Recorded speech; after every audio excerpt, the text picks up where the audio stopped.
The small art gallery on the corner of Fifth Avenue was nearly empty, except for a few curious passers-by. A young girl, no older than 16, sat behind a makeshift table stacked with her paintings. Her fingers were stained with dried paint, and a frailness in her frame made it clear she wasn't just here for art. A handwritten sign beside her read, "Selling my artwork for Chemo, any help appreciated." People walked past, some glancing, some pretending not to see. A few stopped to admire her work, beautiful landscapes, portraits filled with emotion, but most moved on without saying a word. Then, the door swung open. The room fell silent as a tall, rugged man stepped inside. His presence alone was enough to shift the air. A dusty cowboy hat rested low on his head, shadowing his weathered face. Clint Eastwood. No one spoke, but whispers buzzed in the background. What was he doing here? Was it really him? Clint's sharp eyes scanned the paintings, then settled on the girl. Her pale face lit up in recognition, but there was no excitement, no fan-like rush, just quiet shock. "You made these?" Clint asked, his voice low and rough. She nodded, hesitating. "Yeah, trying to, pay for my treatments." Clint picked up a painting, an old man sitting alone on a park bench, staring at the sky. There was something haunting about it, something real. He looked at her again, this time with more interest. "How much?" he asked. Her lips parted, unsure if he was serious. 50. The room tensed. Clint studied the painting a moment longer, then slowly pulled out his wallet. But instead of 50, he placed a single $100 bill on the table. Then another.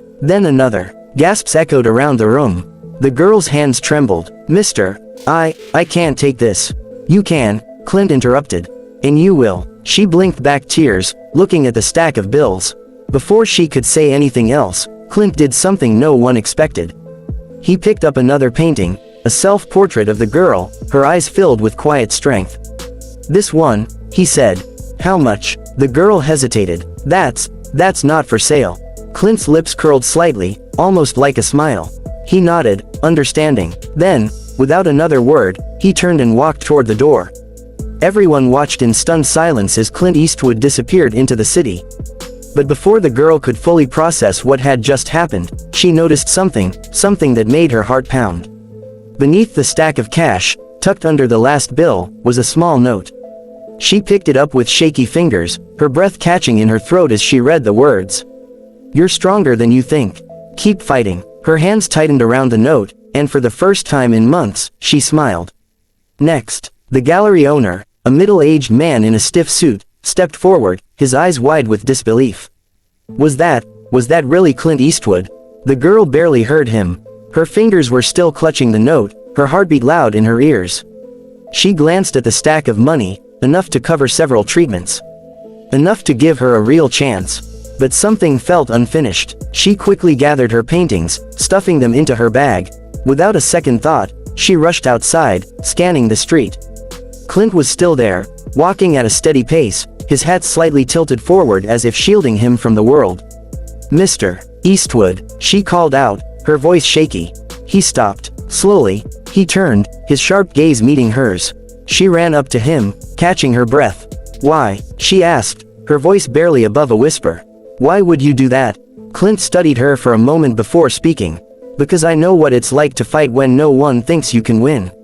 She swallowed hard, absorbing his words. "You don't even know me."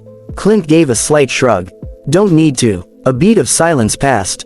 People on the sidewalk were starting to notice, whispering, stealing glances at the legendary actor standing with a sick teenager.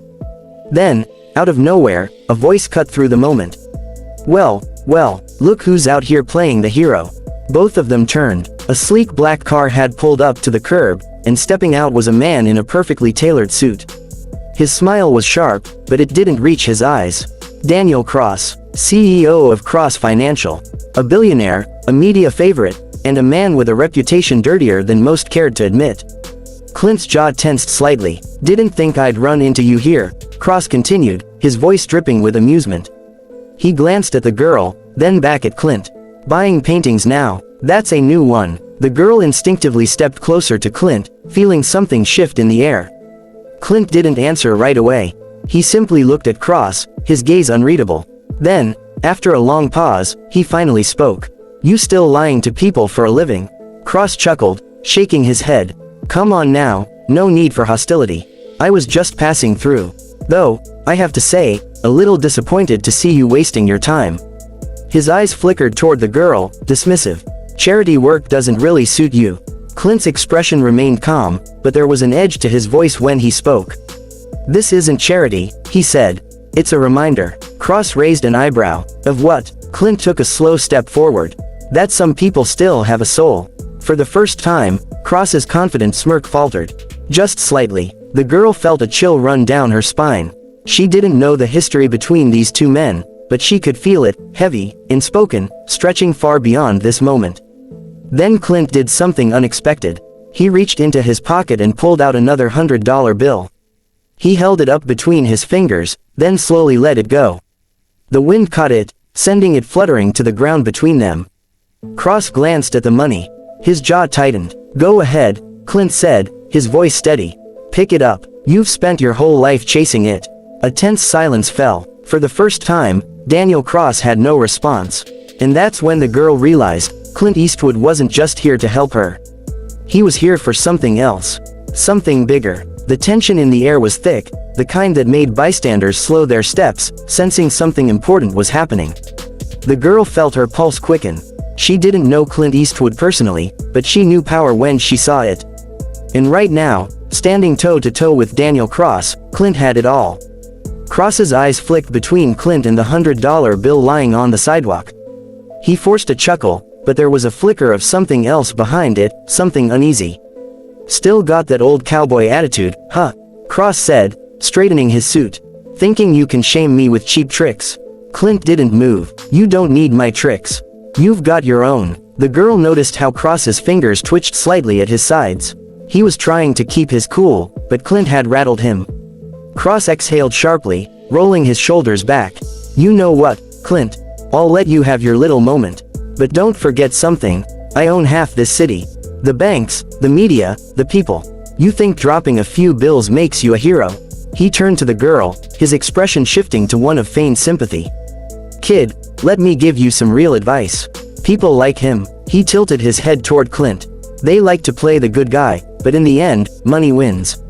It always does. The girl clenched her fists. She had spent months scraping by, selling her art on street corners, watching people walk past her like she was invisible.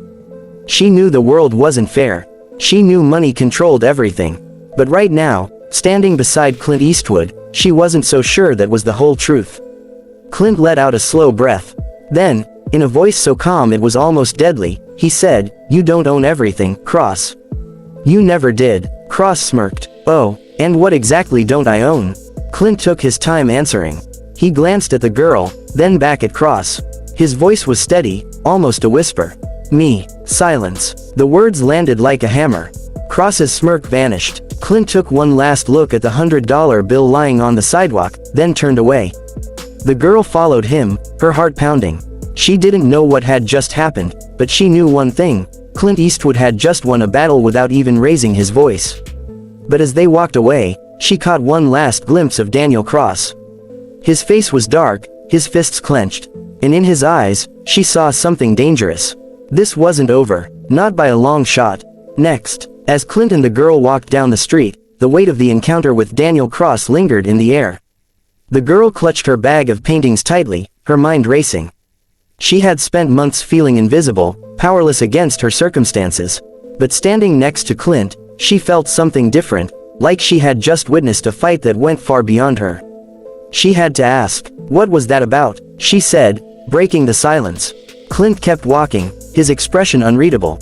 An old story, he muttered. The girl wasn't satisfied. He knew you, and you knew him. Clint sighed. Yeah. Silence again. The girl frowned, frustrated.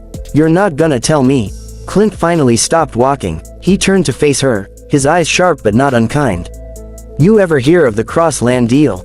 She shook her head. Clint exhaled, looking past her, as if remembering something from long ago. 30 years ago, Daniel Cross's father, same arrogance, same greed, bought out struggling neighborhoods. Small businesses, family homes, places people had built with their own hands. Promised revitalization, said he'd turn the area into something better. The girl's stomach twisted. She already knew where this was going. Clint's jaw tightened. Instead, he bulldozed everything and sold the land to the highest bidder. Left thousands with nowhere to go. The girl swallowed hard. And you? Clint's eyes darkened. I fought him, did everything I could to stop it. But money talks. She noticed how his hand curled into a fist before he forced it to relax. I lost, Clint admitted. People lost. And Cross's father died a rich man. The girl felt a sinking weight in her chest. So why does his son hate you so much? Clint let out a short, dry laugh. Because I ruined his inheritance. She blinked. What? Clint smirked slightly, but there was no amusement in it. Before his father died, I found something, documents, hidden deals, things that would have sent the old man straight to prison. I made sure the truth came out. The girl's eyes widened, and the government seized half his assets. The family's name got dragged through the mud. Cross was left with a fraction of what he expected. The girl stared at him in awe. You destroyed his empire. Clint gave a small nod. And he's been trying to rebuild it ever since. She felt a chill run down her spine. No wonder Cross had looked at Clint with so much resentment. No wonder this wasn't over. Then, out of nowhere, Clint's gaze shifted. His body tensed. The girl followed his eyes. Across the street, parked just a little too neatly on the curb, was a black car. The same one Cross had arrived in. Only now, it wasn't empty. A man in a dark suit sat inside, watching them. Clint exhaled slowly. Looks like we got company. The girl's throat tightened. What do we do? Clint didn't move, didn't panic. Instead, he reached into his coat pocket and pulled out something small, something silver. A lighter. With the flick of his thumb, he sparked a small flame and held it up just enough for the watching man to see. The girl frowned. What does that mean? Clint's eyes stayed locked on the car. It means I'm not scared. The man in the car hesitated. Then, without a word, he started the engine and pulled away. The girl let out a breath she didn't realize she had been holding. Clint slipped the lighter back into his pocket. Come on, kid, he said, turning back toward the street. Something tells me this night ain't over yet. And as they walked away, neither of them saw the second car pull up a block behind them. Because Clint the city lights flickered against the pavement as Clint and the girl kept walking, but now, she felt every shadow stretching too long, every car that passed too slow. They're following us, aren't they? She whispered. Clint didn't answer right away. He just kept moving, his pace steady. Then, finally, he said, yeah. The girl swallowed hard. What do they want? Clint sighed. To remind me who's in charge. She shivered at the thought. And, who is? Clint glanced at her, his expression unreadable. We'll find out soon enough. They reached a diner at the corner of the street, one of those places that hadn't changed in decades, neon signs buzzing weakly, the smell of coffee and grease lingering in the air. Clint held the door open. Let's eat. The girl hesitated. Now, when we're being followed, Clint gave her a look. Kid, if we're gonna deal with rich men and their games, we might as well do it on a full stomach. She let out a small, nervous laugh and stepped inside. The place was nearly empty. A tired-looking waitress barely glanced at them as they slid into a booth near the window. Clint took off his hat, setting it on the table. The girl leaned in, whispering, so what's the plan? Before Clint could answer, the door jingled. A man in a sleek black suit walked in. Not Cross, but one of his people. He moved with the kind of confidence that said he didn't expect trouble. He walked straight to their booth, sliding into the seat across from Clint without asking. The girl stiffened. The man smiled. It didn't reach his eyes. Mr. Eastwood. Clint leaned back. That's my name. The man folded his hands on the table. Mr. Cross would like a word. Clint smirked. He had plenty of words earlier. The man's smile didn't waver. He'd like more. The girl felt a cold pit in her stomach. This wasn't just about money. This wasn't just about an old rivalry. This was something bigger. Clint exhaled slowly, then nodded. All right. The man's eyebrows raised slightly, as if surprised Clint agreed so easily. Good. He stood up. A car's waiting outside. Clint turned to the girl. You coming? Her eyes widened. Me. Clint shrugged. You're in it now, kid. Might as well see it through. The girl hesitated, then took a deep breath. All right, she said, because deep down, she knew, whatever was waiting for them wasn't just about Clint. Somehow, it was about her too. And she needed to know why. Next, the black car waiting outside was sleek, expensive, and uninviting. The girl hesitated before stepping in, but Clint moved without a moment's doubt, sliding into the back seat like he'd done this 100 times before. She followed, her heart pounding. The driver didn't say a word. The suited man from the diner sat up front, checking his phone, his expression unreadable. As they pulled away, the city's neon glow faded behind them. The girl realized they weren't heading to some office downtown. The streets became quieter, less crowded. Then she saw it, a towering, glass-walled skyscraper looming over the city like a king on his throne. Cross Financial Headquarters. The car rolled into a private underground garage, the kind of place where decisions were made behind closed doors, far from the eyes of ordinary people. The moment they stepped out, two more men in suits flanked them. "Fancy," Clint muttered, adjusting his coat. The girl felt small between them, but Clint didn't seem fazed. If anything, he looked bored. They were led into an elevator, the silence thick enough to choke on. The doors closed, and the numbers ticked upward. Higher, higher. Then, with a soft chime, they stopped. The doors slid open to reveal a massive office, lined with floor-to-ceiling windows that overlooked the entire city. And there, standing by the glass, was Daniel Cross. He turned slowly, holding a glass of whiskey, his expression unreadable.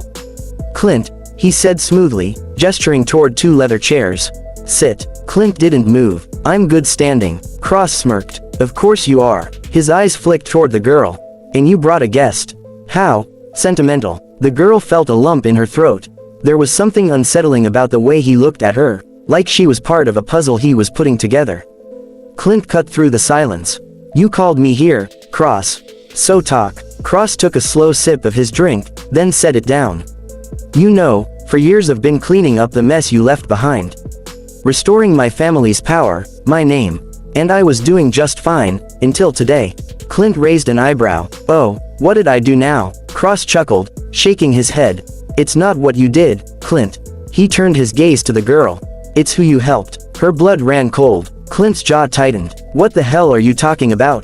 Cross leaned against his desk, his smirk widening. "You don't know, do you?" He let out a soft, amused sigh. "That's interesting." Clint stepped forward, his patience wearing thin. "Know what?" Cross's eyes locked onto the girl's. "Who she really is." A chill ran down her spine. Because for the first time, she wasn't sure she wanted to know the answer. Next, the room felt colder, heavier. The girl's pulse pounded in her ears as Cross's words sank in. "Who she really is." Clint didn't move, but something in his posture shifted, like a wolf realizing it had walked into a trap. His eyes stayed on Cross, unreadable, but the girl could feel his tension. Cross chuckled softly, watching them like a man who enjoyed peeling back layers. "Oh, come on, Clint. You've always been sharp. Haven't you wondered why you ran into this girl?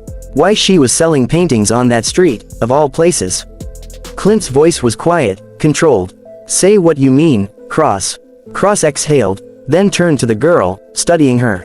"How old are you?" She swallowed, unsure where this was going. 17. Cross nodded. 17, he repeated. "That means you were born in 2007.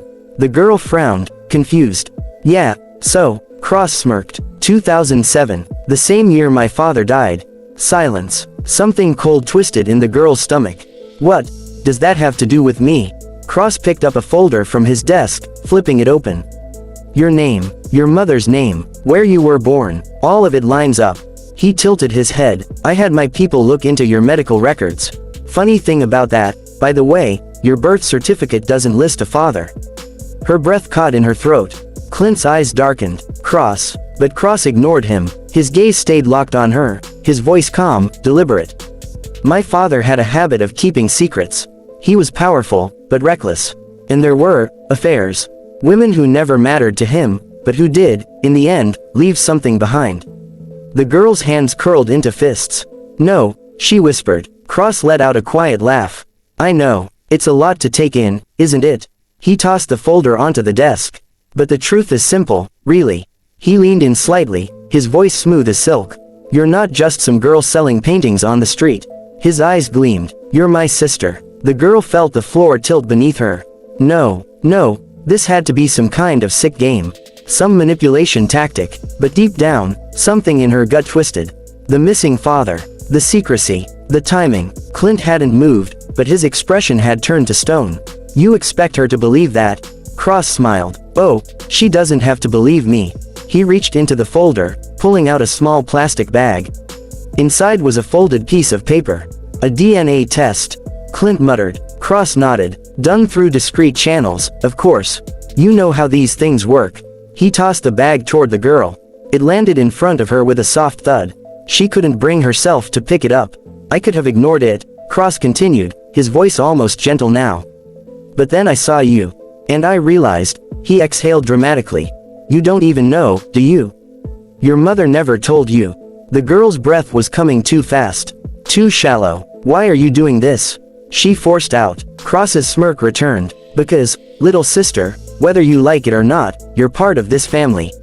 And that means you're part of everything I control. Clint took a slow step forward. His voice was lower now, edged with something dangerous. She's not a pawn in your games, Cross. Cross sighed, shaking his head. See, that's where you're wrong. You got involved. You gave her money, made her a story. And now, whether she wants it or not, she's in the middle of something bigger than she understands. He turned back to the girl, his voice soft. So, sister, I'll give you a choice. The room was silent, the air, heavy. Cross leaned forward, resting his hands on his desk. Come with me, I'll make sure you never have to beg for money again. No more selling paintings on the street. No more struggling for chemo. You'll have power, a name, a future. His eyes flicked to Clint. Or, he smiled coldly. Stay with him, and make yourself my enemy. The girl's heart pounded. Her entire world had just been rewritten. And now, she had to choose. Next, the room felt suffocating. The weight of Cross's words pressed down on her like a storm cloud ready to burst. The girl's fingers hovered over the plastic bag, the DNA test inside screaming for her attention. It would confirm everything, or maybe, it would shatter everything. Her voice came out small. And if I say no? Cross exhaled, shaking his head with the disappointment of a man who rarely heard that word. That would be unfortunate. Clint, who had been standing still like a loaded gun, finally spoke. You don't get to threaten her, Cross. Cross chuckled, leaning back against his desk. Threaten? No, Clint, I'm offering her a future.